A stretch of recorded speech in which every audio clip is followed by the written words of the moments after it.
ওম শান্তি ২৬ জানুৱাৰী ২০২১ প্ৰাতঃ মুৰলী। আজি বাবাৰ মহাবাক্য। মৰমৰ সন্তানসকল, ব্ৰহ্মা বাবা হৈছে শিৱ বাবাৰ ৰথ। দুয়োৰে একত্ৰিত ভূমিকা চলে। এই ক্ষেত্ৰত অলপো সংশয় জন্মিব নালাগে। আজিৰ প্ৰশ্ন: মনুষ্যই দুখৰ পৰা মুক্তি পাবলৈ কোনটো উপায় অৱলম্বন কৰে, যাক মহাপাপ বুলি কোৱা হয়? উত্তৰ: মনুষ্য যেতিয়া দুখী হয় তেতিয়া নিজক মাৰিবলৈ অনেক উপায় উলিয়ায়, জীৱঘাত কৰাৰ কথা ভাবে। এনেকৈ বুজি লয় যে ইয়াৰ দ্বাৰা মই দুখৰ পৰা মুক্ত হৈ যাম। কিন্তু ইয়াৰ নিচিনা মহাপাপ আৰু একো নাই।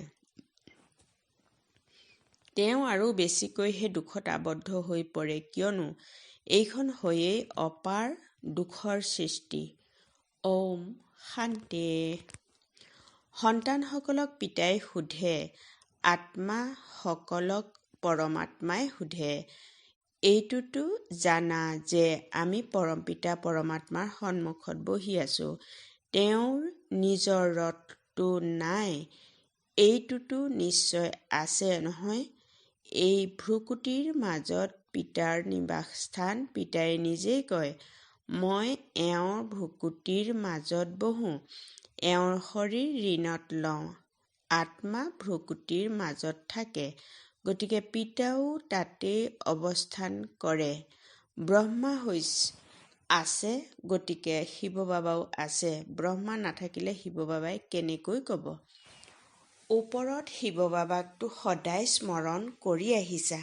এতিয়া তোমালোক সন্তানসকলে গম পোৱা যে আমি পিতাৰ লগত ইয়াত বহি আছো। এনেকুৱা নহয় যে শিৱ বাবা ওপৰত আছে, তেওঁৰ প্ৰতিমাক ইয়াত পূজা কৰা হয়। এই কথাবোৰ অতিকৈ বুজিবলগীয়া। তোমালোকেতো জানা যে পিতা জ্ঞানৰ সাগৰ হয়। জ্ঞান ক'ৰ পৰা শুনায়? ওপৰৰ পৰা শুনায় জানো? ইয়াত তললৈ আহিছে ব্ৰহ্মাৰ শৰীৰৰ দ্বাৰা শুনায়। বহুতে কয়, আমি ব্ৰহ্মাক নামানো, কিন্তু শিৱ বাবাই নিজেই ব্ৰহ্মাৰ শৰীৰৰ দ্বাৰা কয় যে মোক স্মৰণ কৰা। এয়া বোধ শক্তিৰ কথা নহয় জানো? কিন্তু মায়া বৰ বলৱান, একেবাৰে মুখ ঘূৰাই পিছমুৱা কৰি দিয়ে। এতিয়া তোমালোকৰ কান্ধ শিৱ বাবাই সন্মুখৰ ফালে কৰি দিছে। সন্মুখত বহি আছা, তথাপিও যিসকল এনেকৈ ভাবে যে ব্ৰহ্মাটো একোৱেই নহয়, তেওঁলোকৰ কি গতি হ'ব? দুৰ্গতিয়ে পায়। একোৱে জ্ঞান নাই। মনুষ্যই আহ্বানো কৰে, হে ঈশ্বৰ পিতা। পিছে সেই ঈশ্বৰ পিতাই শুনে জানো? তেওঁক কয় নহয় যে মুক্তিদাতা আহক, নে তাত বহি মুক্তি দিব। কল্পে কল্পে পুৰুষোত্তম সংগম যুগতহে পিতা আহে। যাৰ শৰীৰত আহে তেওঁকেই যদি উপেক্ষা কৰে, তেন্তে কি বুলি কবা? ১ নম্বৰৰ তমো প্ৰধান। নিশ্চয় হোৱা স্বত্বেও মায়াই একেবাৰে মুখ ঘূৰাই দিয়ে।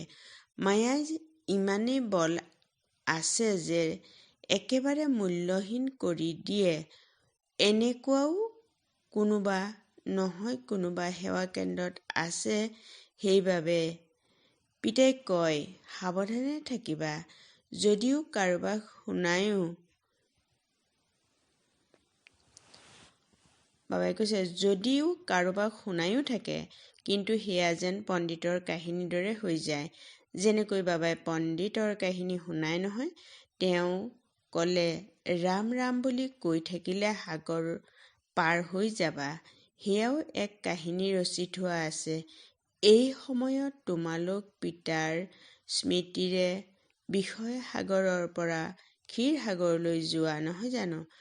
তেওঁলোকে ভক্তি মাৰ্গত অনেক কাহিনী ৰচনা কৰি দিছে।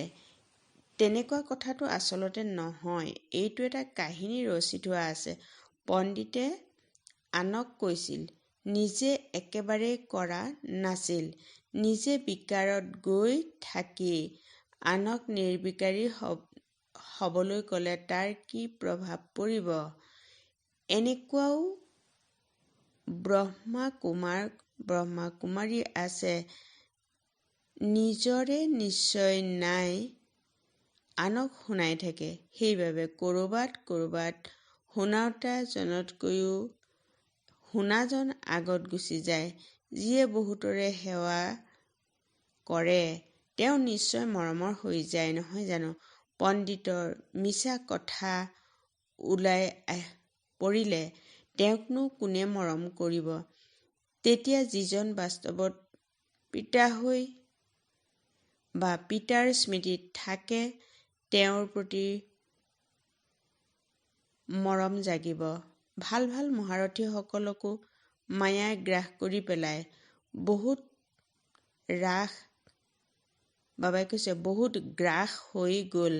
বাবাইও বুজায়, এতিয়া কৰ্মাতীত অৱস্থা হোৱা নাই। এফালে যুদ্ধ লাগিব, আনফালে কৰ্মাতীত অৱস্থা হ'ব। সম্পূৰ্ণ যোগসূত্ৰ আছে। আকৌ যুদ্ধ সম্পূৰ্ণ হৈ গ'লে স্থানান্তৰ হৈ যাবা। প্ৰথমতে ৰুদ্ৰমালা তৈয়াৰ হয়। এই কথাবোৰ আন কোনেও নাজানে। তোমালোকে বুজি পোৱা যে বিনাশ সমাগত। এতিয়া তোমালোক হৈছা সংখ্যালঘু, তেওঁলোক হৈছে সংখ্যাগৰিষ্ঠ। গতিকে তোমালোকৰ কথা কোনে মানিব? যেতিয়া তোমালোকৰ বৃদ্ধি হৈ যাব তেতিয়া তোমালোকৰ যোগবলে বহুতক আকৰ্ষিত কৰি লৈ আহিব। যিমানে তোমালোকৰ মামৰ আঁতৰিব সিমানে শক্তিৰে ভৰপূৰ হৈ যাবা। এনেকুৱা নহয় যে বাবা সৰ্বজ্ঞ অৰ্থাৎ অন্তৰ্যামী। ইয়ালৈ আহি সকলোকে চাই সকলোৰে অৱস্থা বুজ লয়। পিতাই সন্তানসকলৰ অৱস্থাক নাজানিব জানো? সকলো গম পায়। এই ক্ষেত্ৰত অন্তৰ্যামীৰ কোনো কথা নাই। এতিয়াতো কৰ্মাতীত অৱস্থা হোৱা নাই। আসুৰিক কথা বতৰা চলন আদি সকলো প্ৰসিদ্ধ হৈ যায়। তোমালোকেতো দৈবী চলন গঢ়ি তুলিব লাগে। দেৱতাসকল সৰ্বগুণ সম্পন্ন হয়, নহয় জানো? এতিয়া তোমালোক এনেকুৱা হ'ব লাগে। ক'ত সেই অসুৰ, ক'ত দেৱতাসকল? কিন্তু মায়াই কাকো এৰি নিদিয়ে। লাজুকী লতাৰ দৰে অৰ্থাৎ অতি অভিমানী কৰি দিয়ে, একেবাৰে মাৰি পেলাই। 5টা চিৰি আছে, নহয় জানো? দেহ অভিমান আহিলেই ওপৰৰ পৰা একেবাৰে তলত খহি পৰে। খহি পৰিল আৰু মৰিল। আজিকালি নিজক মাৰিবলৈ কি উপায় উলিয়ায়। 21 মহলাৰ পৰা জঁপিয়ায়। তেতিয়া একেবাৰে শেষ হৈ যায়। এনেকুৱা নহওক যে পাছত চিকিৎসালয়ত পৰি থাকক, দুখ ভুগি থাকক। 5 বিকাৰ মহলাৰ পৰা বাবাই কৈছে 5 মহলাৰ পৰা জঁপিওৱাৰ পাছত যদি নমৰে তেন্তে কিমান দুখ ভুগি থাকিব। কোনোবাই নিজৰ গাত জুই লগাই দিয়ে। যদি কোনোবাই তেওঁক ৰক্ষা কৰে তেন্তে তেওঁ কিমান দুখ ভুগিবলগীয়া হয়। জ্বলি গ'লে আত্মা আঁতৰি গুচি যাব, নহয় জানো? সেইবাবে জীৱঘাত কৰে, শৰীৰক শেষ কৰি দিয়ে। এনেকৈ ভাবে যে শৰীৰ এৰিলেই দুখৰ পৰা মুক্ত হৈ যাব। কিন্তু এয়াও মহাপাপ আৰু বেছিকৈহে দুখ ভুগিবলগীয়া হয়। কিয়নো এইখন হয়েই অপাৰ দুখৰ সৃষ্টি, তাত হৈছে অপাৰ সুখ। তোমালোক সন্তানসকলে বুজি পোৱা যে আমি এতিয়া দুখধামৰ পৰা সুখধামলৈ উভতি যাওঁ। এতিয়া পিতাই যিখন সুখধামৰ মালিক কৰি তোলে সেইখনক স্মৰণ কৰিব লাগে। এওঁৰ দ্বাৰা পিতাই বুজায়। চিত্তও আছে, নহয় জানো? ব্ৰহ্মাৰ দ্বাৰা স্বৰ্গৰ স্থাপনা। তোমালোকে কোৱা, বাবা আমি অনেকবাৰ আপোনাৰ পৰা স্বৰ্গৰ উত্তৰাধিকাৰ লৈ আহিছোঁ। পিতাও সংগমতহে আহে যেতিয়া সৃষ্টি পৰিৱৰ্তন কৰিবলগীয়া হয়। সেইবাবে পিতাই কয়, মই আহিছোঁ তোমালোক সন্তানসকলক দুখৰ পৰা মুক্ত কৰি সুখৰ পবিত্ৰ সৃষ্টিলৈ লৈ যাবলৈ। আহ্বানো কৰে, হে পতিত পাৱন, এইটো জানো বুজি পায় যে আমি মহাকালক আহ্বান কৰোঁ যে আমাক এই সৃষ্টিৰ পৰা ঘৰলৈ লৈ বলক। নিশ্চয় বাবা আহিব। আমি মৰিলেহে শান্তি হ'ব, নহয় জানো? শান্তি শান্তি বুলি কৈ শান্তি বুলি কৈ থাকে। শান্তিটো আছে পৰম ধামত, কিন্তু এইখন সৃষ্টিত শান্তি কেনেকৈ হ'ব? যেতিয়ালৈকে ইমান অনেক মনুষ্য থাকিব। সত্যযুগত সুখ শান্তি আছিল, এতিয়া কলিযুগত অনেক ধৰ্ম আছে। সেয়া যেতিয়া নাশ হৈ যাব, তেতিয়া এক ধৰ্ম প্ৰতিষ্ঠা হ'ব, তেতিয়াহে সুখ শান্তি হ'ব, নহয় জানো? হাহাকাৰৰ পাছতহে জয় জয়কাৰ হ'ব। আগলৈ গৈ দেখিবা মৃত্যুৰ বজাৰ কিমান গৰম হ'ব। বিনাশ নিশ্চয় হ'ব লাগে। এক ধৰ্মৰ প্ৰতিষ্ঠা পিতা আহি কৰায়। ৰাজযোগো শিকায়। বাকী আন সকলো ধৰ্ম নাশ হৈ যাব। গীতাত সকলোৱে দেখুওৱা নাই। বাবাই কৈছে গীতাত একোৱে দেখুওৱা নাই। 5 পাণ্ডৱ আৰু কুকুৰ হিমালয়ত গলি গ'ল। তাৰ পাছত ফলাফল কি হ'ল? প্ৰলয় দেখুওৱা নাই। বাবাই কৈছে প্ৰলয় দেখুৱাই দিছে, জলময় যদিও হয়, কিন্তু গোটেই সৃষ্টিখনটো জলময় হ'ব নোৱাৰে। ভাৰততো অবিনাশী পবিত্ৰ খণ্ড, ইয়াৰ ভিতৰতো আবু সকলোতকৈ পবিত্ৰ তীৰ্থস্থান, য'ত পিতা আহি তোমালোক সন্তানসকলক দ্বাৰা সকলোৰে সদ্গতি কৰে। দিলৱালা মন্দিৰত কিমান ভাল স্মাৰক আছে, কিমান অৰ্থসহিত বস্তু আছে, কিন্তু যিয়ে নিৰ্মাণ কৰিলে তেওঁ নাজানে। তথাপিও ভাল বুদ্ধিমানটো আছিল, নহয় জানো? দাপৰত নিশ্চয় ভাল বুদ্ধিমান হ'ব। কলিযুগত তমু প্ৰধান হয় দাপৰত, তথাপিও তমু বুদ্ধিৰ হ'ব। সকলো মন্দিৰতকৈ এয়া উচ্চ, য'ত তোমালোক বহি আছা। এতিয়া তোমালোকে চাই থাকিবা। বিনাশত পাইকাৰী হিচাপত মৃত্যু হ'ব। পাইকাৰী হিচাপত মহাভাৰতৰ যুদ্ধ লাগিব। সকলো শেষ হৈ যাব। অৱশিষ্ট এটা খণ্ডহে থাকিব। ভাৰত বহুত সৰু হ'ব।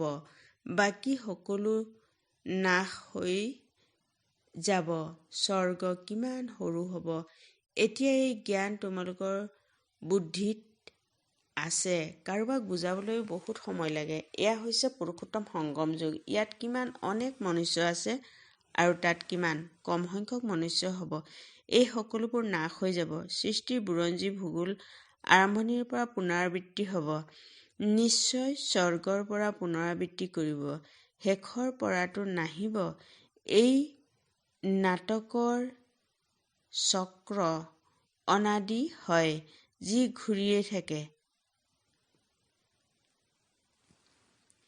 এইফালে কলিযুগ, সেইফালে সত্যযুগ।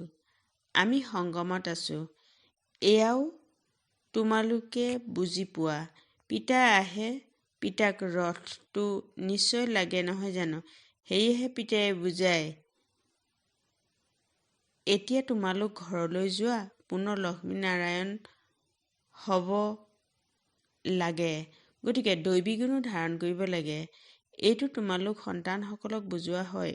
ৰাৱণ ৰাজ্য আৰু ৰাম ৰাজ্য কাক কোৱা হয়? পতিতৰ পৰা পাৱন, পুনৰ পাৱনৰ পৰা পতিত কেনেকৈ হয়? এই খেলখনৰ ৰহস্য পিতাই বহি বুজায়। পিতা জ্ঞানপূৰ্ণ বীজৰূপ হয়, নহয় জানো? চৈতন্য হয়। তেওঁৱেই আহি বুজায়। পিতাইহে ক'ব, গোটেই কল্পবৃক্ষৰ ৰহস্য বুজিলা? ইয়াত কি কি হয়? তোমালোকে ইয়াত কিমান বাৰ ভূমিকা পালন কৰিলা? আধা কল্প হৈছে দৈবী স্বৰাজ্য, আধা কল্প হৈছে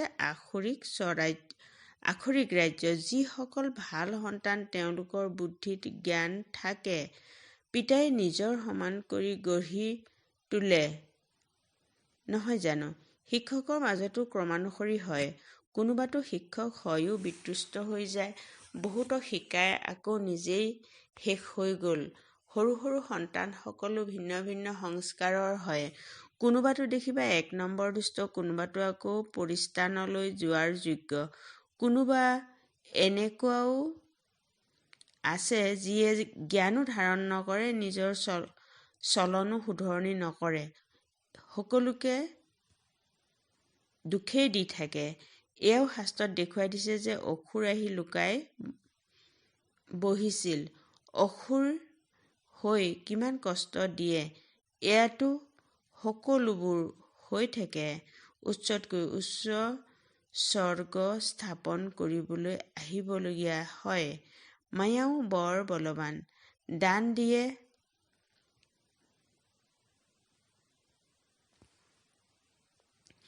তথাপি মায়াই বুদ্ধি ঘূৰাই দিয়ে। আধা সংখ্যক নিশ্চয় মায়াই খাব। সেইবাবেতো কোৱা হয় মায়া বৰ শক্তিশালী। আধাকল্প মায়াই ৰাজত্ব কৰে, গতিকে নিশ্চয় ইমান বলৱান হ'ব নহয় জানো?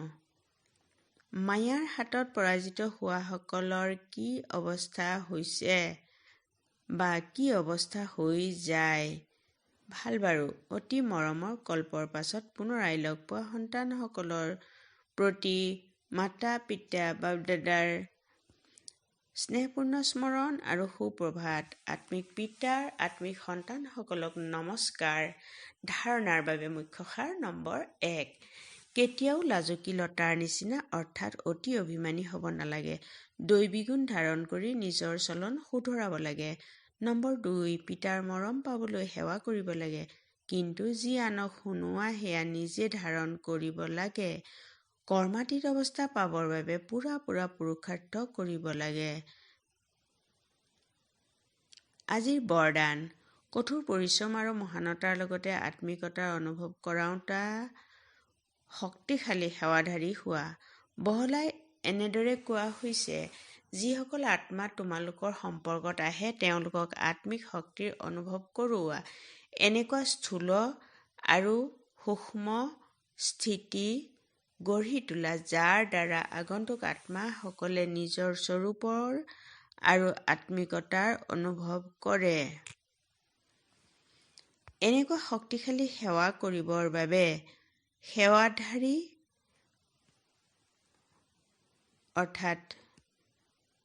সেৱাধাৰী সন্তানসকলে ব্যৰ্থ সংকল্প, ব্যৰ্থ বচন, ব্যৰ্থ কৰ্মৰ অস্থিৰতাৰ পৰা মুক্ত হৈ একাগ্ৰতা অৰ্থাৎ আত্মিকতাত থকাৰ ব্ৰত ধাৰণ কৰিবলগীয়া হয়। এই ব্ৰতৰ দ্বাৰা জ্ঞান সূৰ্যৰ চমৎকাৰ দেখুৱাব পাৰিবা। শ্লোগান: পিতা আৰু সকলোৰে আশীৰ্বাদৰ বিমানত উৰোতাজনেই হৈছে উড়ন্ত যোগী। ওম শান্তি।